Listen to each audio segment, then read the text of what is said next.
Hello viewers, welcome back to my channel English with Bala Visalakshi. We are doing parts of a speech and today we will move on to the most important part, verb. Because without the verb, the sentence will not give you any meaning. For example, I'll hide this word and I'll read this. My grandfather and aeroplane. Does it make any sense? No. On the other hand, if I read my grandfather flies an aeroplane, it gives a complete sense. The word flies is the action over here. So verb denotes an action. Now I'll read these sentences and I'll tell you what it is. My grandfather is a pilot. Is a verb over here. My grandfather is 75 years old. Again, is the verb over here. The verb is a little different. My grandfather is reading the Hindu newspaper. So, is reading verb over here. The action is a little different, but all the three are verb. What is the difference? My grandfather is a pilot. Here it does the work of a main verb. I told you the main verb is an action or an occurrence or state of being. What is state of being? What is he? He is a pilot. So here it's a state of being.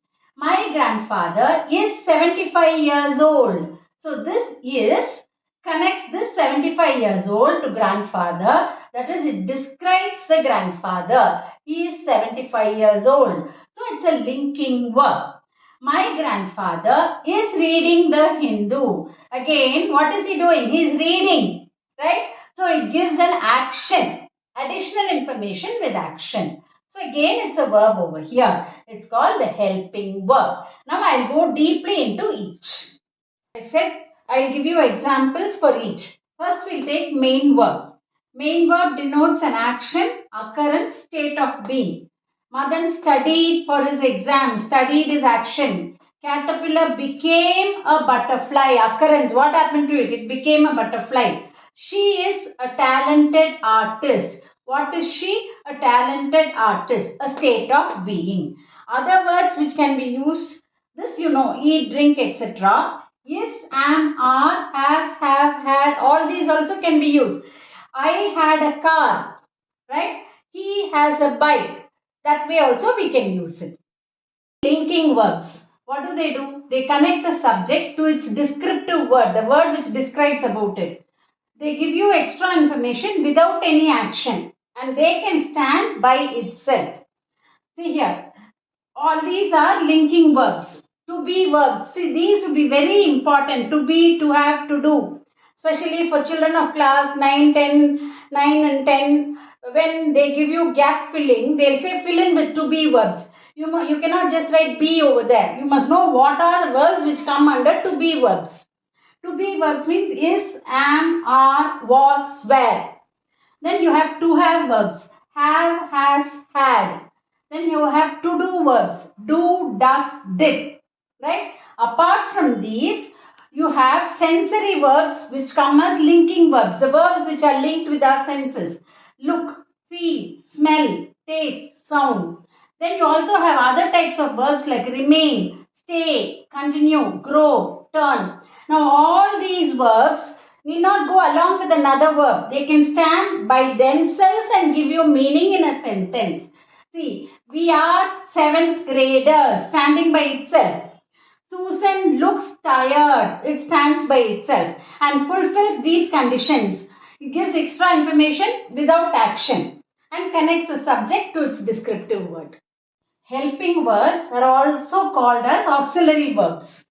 Now they come along with the main verb and they help the main verb in its function indicating tense and voice. I am reading a book. Read is a main verb. So you have the helping word I am reading. Okay. What are you reading? A book. I am reading now. It tells you when. Now you are reading. Present continuous. So it tells you the tense and voice.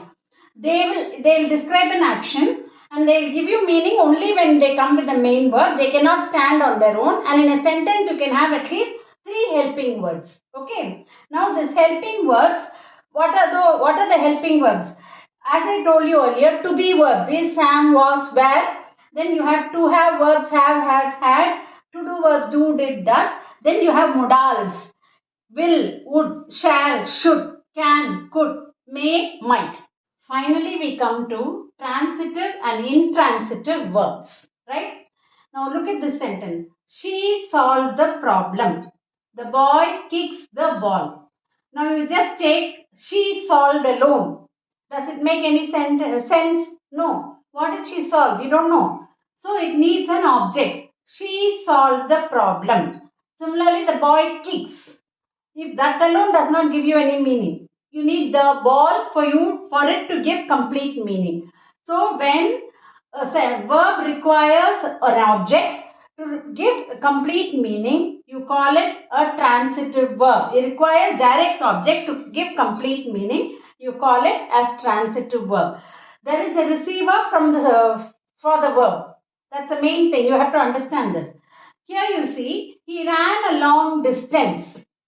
Without any receiver, it gives you a complete meaning. The train stops suddenly. There is no receiver. The train stops suddenly.